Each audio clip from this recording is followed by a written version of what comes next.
Paul Esden Jr., also known as Boy Green, joins us now. BG, have you come down from the high of getting to talk to basically every player on the Jets on Saturday?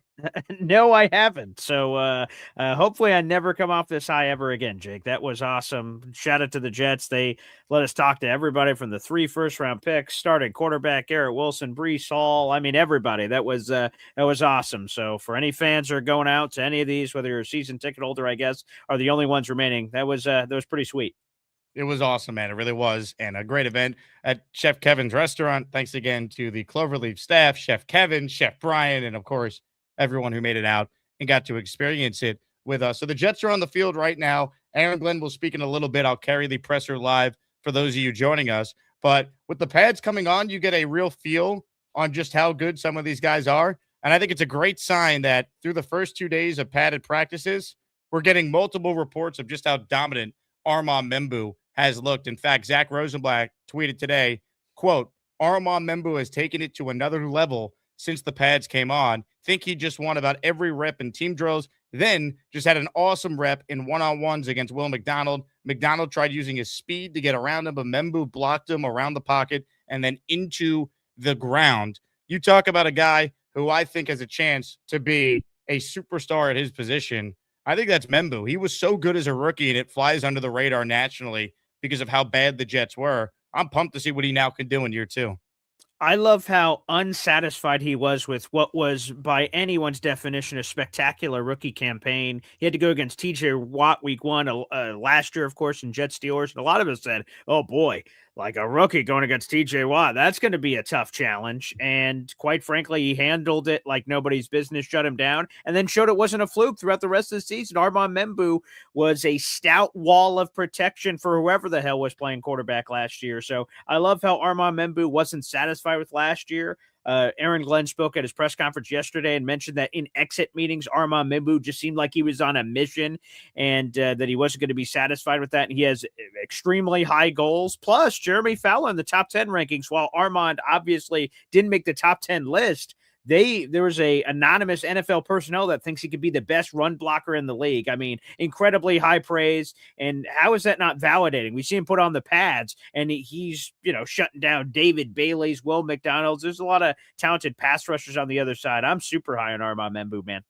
How about another tweet about Membu? This one from Rich Samiti, who says, Membu neutralizes Bailey's bull rush in a one-on-one pass drill. So, look, Membu's not picking favorites here. He's doing it up against Will McDonald. He's doing it up against David Bailey. And it was interesting to hear from David Bailey the other day, just talk about how good Membu is and how he's going to make him better. And I think that works for both Membu and Bailey. Those guys hopefully are cornerstones on each side of the ball at premium positions going forward for this team.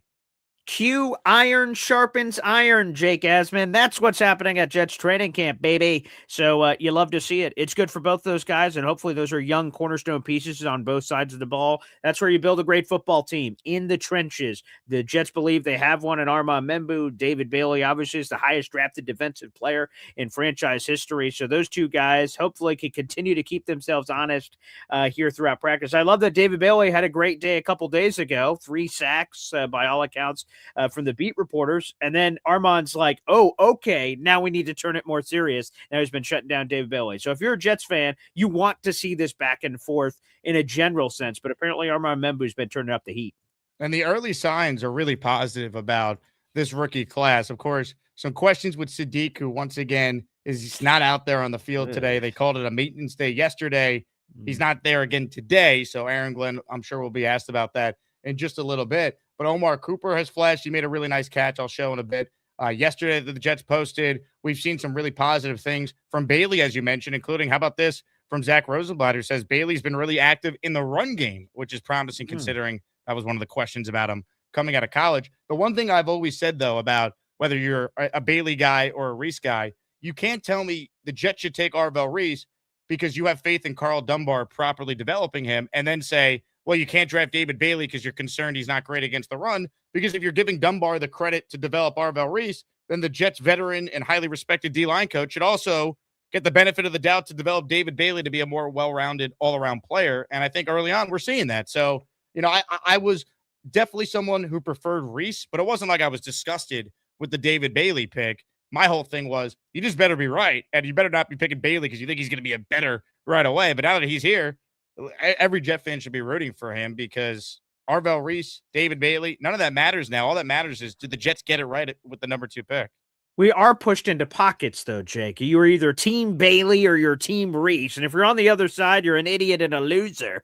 And so it felt that way, even though if that wasn't real, that we're all sort of picking sides here. But now that the dust has settled, and I think even before then, if we would have taken ourselves out of that this versus that mindset, and it's I'm right, you're wrong, I think the Jets couldn't go wrong. I was also on Team Reese. I wanted Reese over David Bailey. But again, the Jets being 31st in sacks last season and picking the guy who led college football in sacks, I totally understand the process. And plus, if you had any questions about his run deficiency, and obviously a lot of people do, Carl Dunbar is like the best defensive line coach in football. He should be able to take them to another level. So that makes me feel really good. But I won't lie, this Kenyon Sadiq thing makes me a little bit of a nervous purpose here, Jake Asman. Right. So we met, I don't know if you did, but I did on Saturday. I got to meet and hang out with Kenyon Sadiq for a moment, get to talk to him and hear people asking him questions about coming back from the sports hernia. And he looks chiseled. He looks terrific in terms of his shape. But I am curious about this maintenance program because Aaron Glenn seemed to indicate, he didn't say it outright, but he seemed to indicate, yeah, that was a day off as on Monday, as it was supposed to be. But a secondary day off did not seem to be what Aaron Glenn was indicating. But again, hopefully we get some answers in a little bit from AG here. That's making me a little bit nervous. Hit the like button if you're just joining us. Boy Green with us here.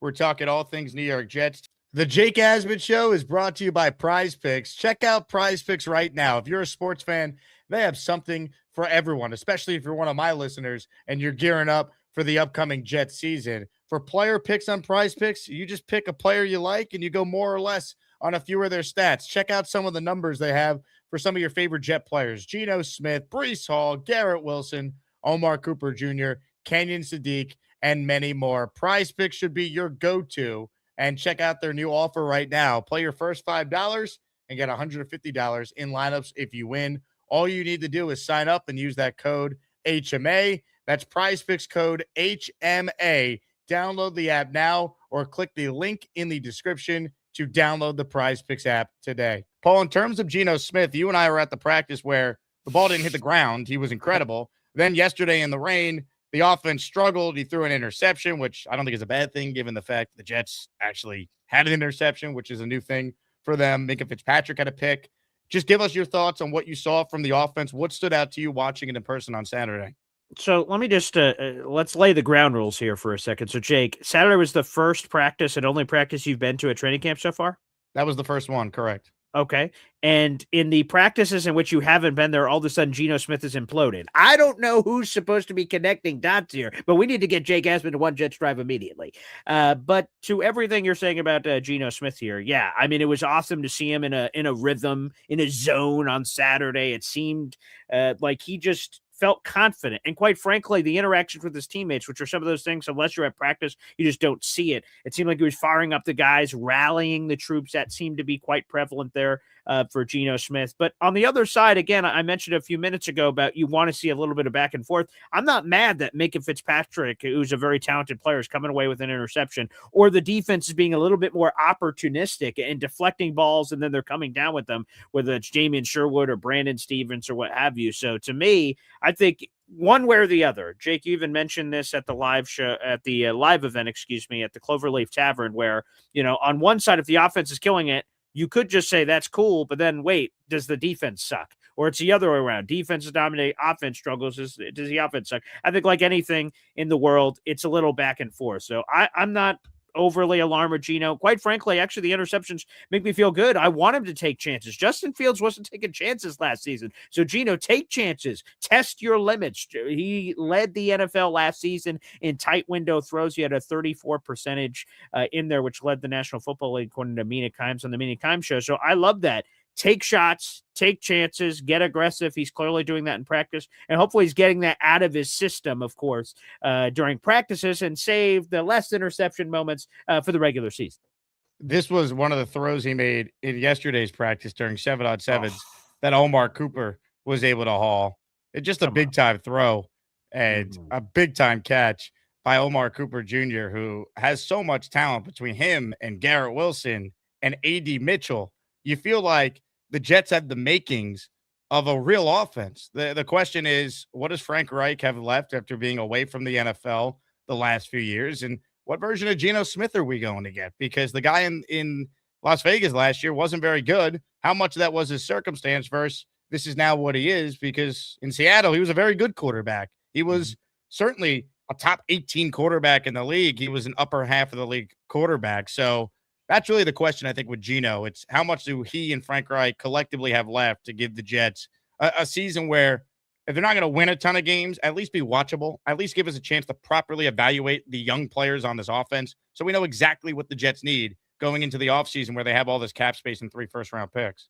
Jake, let's show that clip back up for a second. Look at the savvy move of one Omar Cooper Jr., Andre Cisco in coverage, and a last-second adjustment to the football because you don't want to let the defender know where the ball is coming from because Andre Cisco in this play that we're seeing is he's playing catch up, trying to catch up. He's like, oh, crap. And then Omar, a last-second adjustment. So very savvy move for a rookie to be able to make that. Huge salute here to Omar Cooper Jr. And it's like our 2022 draft, Jake, where we had 3 first-round picks and then the second-round pick, which was Breece Hall, is that you have these guys that are sort of like flying under the radar here, which is, again, that part I think helps some of these players and also makes us sometimes overlook them. Like Omar Cooper is wide receiver 3. Look at Esden Mitchell and making all these crazy big plays that we were seeing on Saturday. Acrobatic move here by Esden Mitchell, for goodness sake. So to me, that's the part that I'm sort of loving. Omar's going under the radar. We have Garrett Wilson, he's superstar. We have Esden Mitchell, who's been the talk of the summer. So Omar flying under the radar.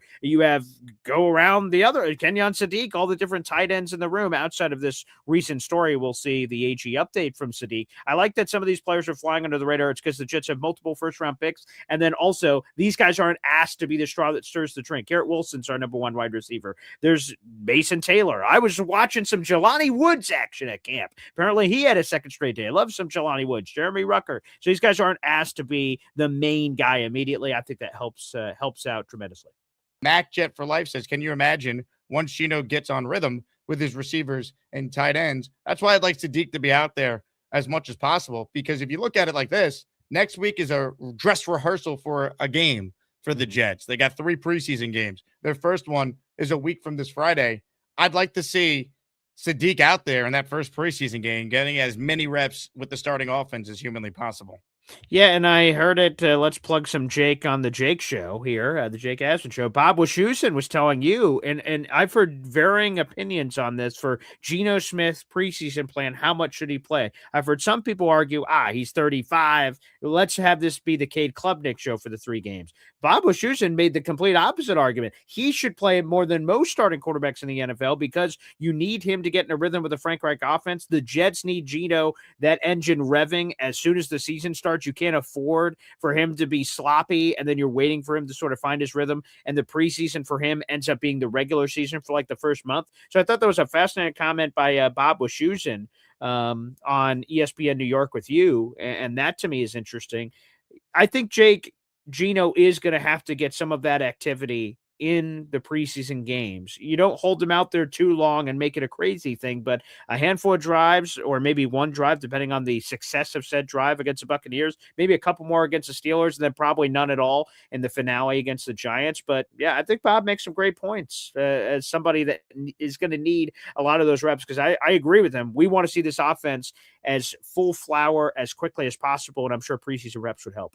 It's going to be fascinating to see what they want to do with the preseason plan. To be fair to Glenn, they were ready to play last year, week 1. It's not like the Jets came out flat and, they didn't look prepared. It was one of their best performances all year, and they still lost the game, so no one remembers it fondly. But that wasn't an issue, but this is such a big game week 1. You wonder if that alters the thinking in what their exact process is for how they want to treat these games coming up. That's fair. Again, the problem is even me coming off that Steelers game last year, I was drinking the Kool-Aid like, look, we were right there. I was doing the same thing, Jake, that you were yelling about that apparently caught the eye of Mike Greenberg. I was moral victory, and Mike Greenberg was listening into your thing, was completely agreeing with you and disagreeing with apparently my moral cookies I was eating out of the oven, and that was terrible. So now looking back at it, right, you're pointing to all the Chris Boswell longest field goal ever, the Xavier Gibson fumble, Brandon Stevens drop pick six. I don't want any of those couldas, wouldas, shouldas. We just want the Jets to be ready. But to your point, Aaron Glenn did have the Jets ready for that game outside of a handful of plays here or there. But that's what I think people are hoping the difference is with AG going from year one to year two is say, okay, in those moments where the game is hanging in the balance, AG, do you step up or do you step out? And I think that to me is a big key. That's another interview you had. Herm Edwards was on ESPN New York talking about that transition from year one to year two. Now, Herm's year one went a lot better than Aaron Glenn's did, obviously, but still, you learn so much. There's no how-to guide on how to be a head coach and the things you're supposed to be doing, after year one going into year two. So hopefully Aaron Glenn has learned his lesson. Deal. Just got no chance unless you click on that like button. And you got to make sure you subscribe to the Jake Asman Show. You don't, you can get the out. Now let's go, Asmaniacs. We're built for this shit.